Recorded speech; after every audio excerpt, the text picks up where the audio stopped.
जय Hind cadets, NDA का notification आ गया है और बहुत सारे आप लोगों में डाउट्स हैं। उस डाउट्स को क्लियर करने के लिए मैं ये वीडियो बना रहा हूं, जहां पर मैं आपके डाउट्स लेने वाला हूं कि आपको कौन से प्रेफरेंसेस भरने चाहिए, अपेयरिंग कैंडिडेट्स भर सकते हैं या नहीं, 11th वाले भर सकते हैं या नहीं, या और भी बहुत सारे ऐसे डाउट्स हैं जो मैं आपको इस वीडियो के माध्यम से क्लियर करना चाहूँगा।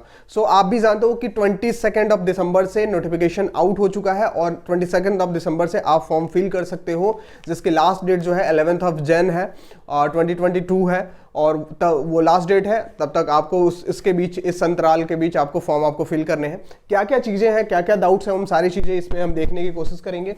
आ जाइए।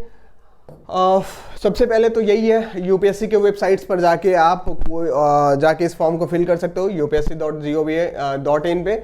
ठीक है, इसका जो 22 को नोटिफिकेशन आया था, लास्ट डेट है 11 जनवरी 2022।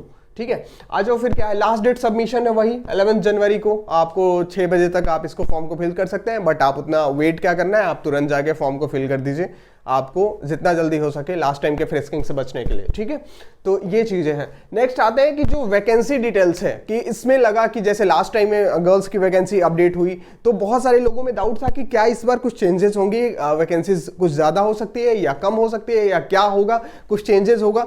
तो बट उन्होंने इस बार कुछ चेंजेस नहीं किया, सिर्फ कॉपी पेस्ट कर दिया है पहले वाले का, और सेम आपका जो अभी गर्ल्स की वैकेंसी अपडेट आई थी वही वाली ये सेम आपको दिख रही है जो सामने, वही है। इसमें कोई भी चेंजेस नहीं है। वही 19 वैकेंसीज 19 आपको गर्ल्स के लिए है, बाकी आपके मेल्स के लिए है।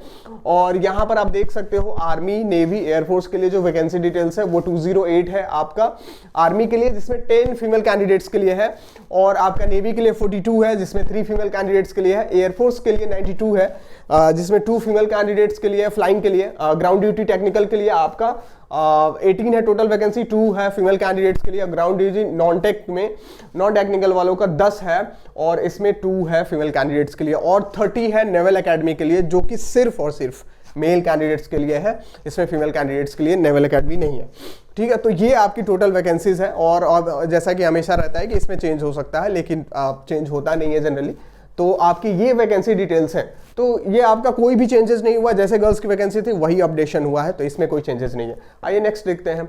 अब इसमें एज लिमिट क्या है, इस बार कौन से लोग अप्लाई कर सकते हैं। ऑलरेडी मैंने आपको एक एज क्राइटेरिया की मैं वीडियो बना चुका हूं अलग, लेकिन यहां पर भी आप देख लीजिए कि अनमैरिड मेल फीमेल कैंडिडेट्स और उनका जन्म जो है 2 जुलाई 2003 नॉट लेटर देन 1 जुलाई 2006, यानी 2 जुलाई 2003 से 1 जुलाई 2006 के बीच में आपका अगर डेट ऑफ बर्थ है, then you are eligible to fill this form. ठीक है, तो आप फॉर्म को फिल कर सकते हो, आप एलिजिबल हो इसके लिए। ये है इस बार का एज क्राइटेरिया आपका। ठीक है, सो ये आप देख लेना, अगर इसके बीच में आपका डेट ऑफ बर्थ लाई करता है तो आप फॉर्म फिल करने के लिए एलिजिबल हो। आ जाओ फिर। अब इसमें एजुकेशन क्वालिफिकेशन में क्या है, बहुत सारे डाउट्स रहता है कि सर मैं कॉमर्स से हूं, मैं आर्ट्स से हूं, क्या मैं इस फॉर्म को फिल कर सकता हूं। सो इन सारी डाउट्स को आपको यहां पर मैं आपको क्लियर कर दे रहा हूं। अगर आपको एनडीए में आर्ट्स वाले भी फिल कर सकते हैं, कॉमर्स वाले भी फिल कर सकते हैं, और साइंस वाले तो करेंगे ही करेंगे। सो उनके लिए क्या है, army wing of national defence academy के लिए क्या है, 12th क्लास आपका पास होना चाहिए 10+2 पैटर्न ऑफ स्कूल एजुकेशन से। और ठीक है, और इसके लिए आप या तो आप आर्ट्स लिए हो, साइंस लिए हो, कॉमर्स लिए हो, कोई भी आर्मी विंग्स के लिए फिल कर सकता है। बस कंडीशन जो है वो एयरफोर्स के लिए और नेवल विंग्स के लिए है। एयरफोर्स और नेवल विंग्स में क्या आपको चाहिए, 10+2 या कैडेट एंट्री स्कीम जो होता है, उसके लिए आपका क्या जो एजुकेशन क्वालिफिकेशन होना चाहिए, वो क्या होना चाहिए, 12th class pass with physics and chemistry and mathematics, यानी पीसीएम होना चाहिए आपका। ये जरूरी है 10+2 लेवल में। सो यहाँ पे आर्ट्स वाले नहीं भर सकते हैं इसको, एयरफोर्स और नेवल विंग्स के लिए, और कॉमर्स वाले भी नहीं भर सकते, सिर्फ और सिर्फ साइंस वाले। और साइंस वाले वो भी नहीं भर सकते हैं जो पीसीबी लिए हो, यानी फिजिक्स केमिस्ट्री बायोलॉजी लिए हो, सो वो भी नहीं फिल कर सकते हैं। सिर्फ और सिर्फ कौन फिल कर सकता है, जो फिजिक्स केमिस्ट्री और मैथ्स लिया हो, जिनका पीसीएम हो, 10+2 स्कूल ऑफ एजुकेशन और equivalent conducted by state education.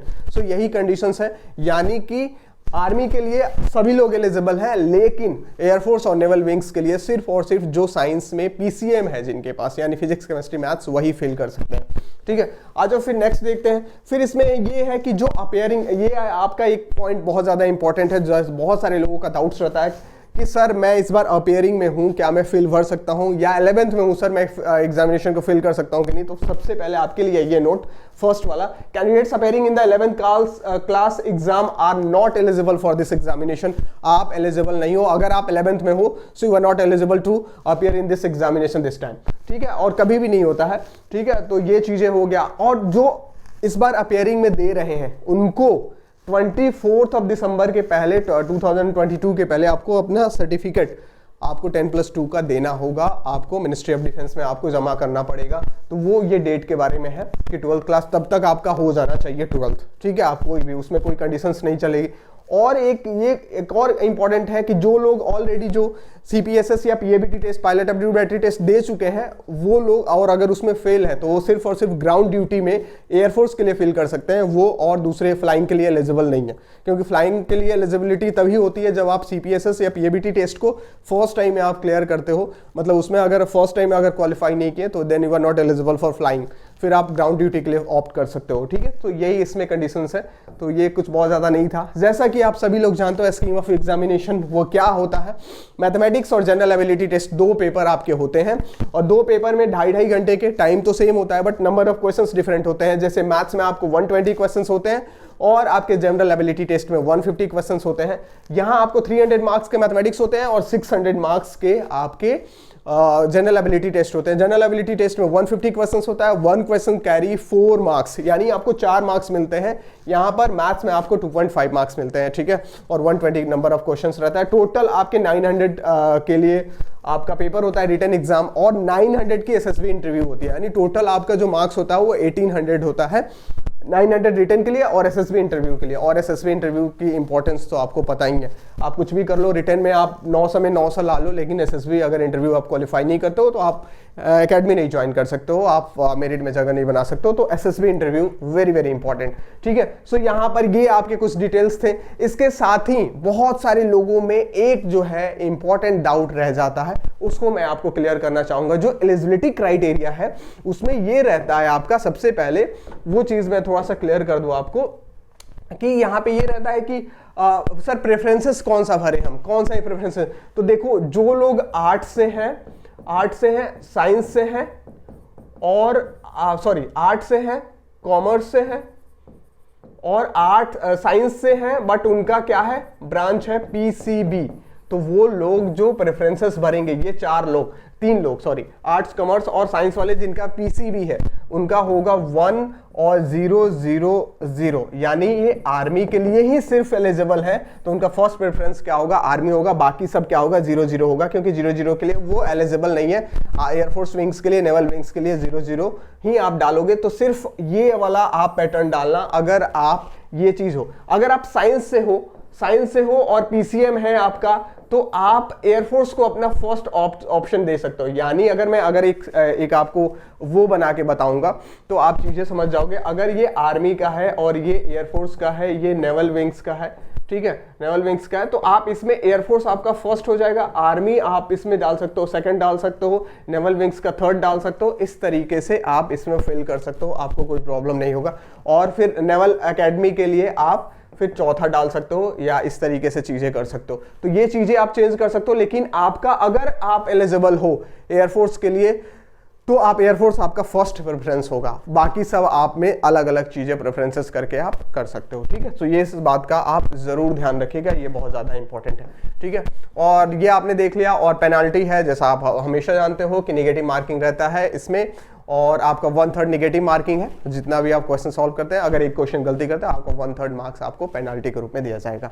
सो ये था नोटिफिकेशन के बारे में। अगर फिर भी आपको कोई भी डाउट होता है, so feel free to ask in the comment section, आप पूछ सकते हो। आपको जरूर मैं असिस्ट करूंगा, जैसे मैं हमेशा आप लोगों को करते रहता हूं। सो आपको होपफुली ये वीडियो अच्छा लगा होगा, और अगर आपको ऐसे ही वीडियो, इन्फॉर्मेटिव वीडियो चाहिए तो इसको मिशन पॉसिबल को सब्सक्राइब कर दीजिए, यूट्यूब चैनल को। और भी बहुत सारी वीडियोस, जो मैराथन क्लासेस की और भी बहुत सारी वीडियोस पड़ी हुई है, उसको जाके आप देख सकते हैं। और अपने NDA प्रिपरेशन को करके आप ओनली क्वालिफाई नहीं कर सकते हैं, आप फाइनली रिकमेंड हो सकते हैं, अगर इस आप यूट्यूब चैनल को फॉलो करते हैं तो मिलते हैं नेक्स्ट वीडियो में। Till then have a good day, Jai Hind.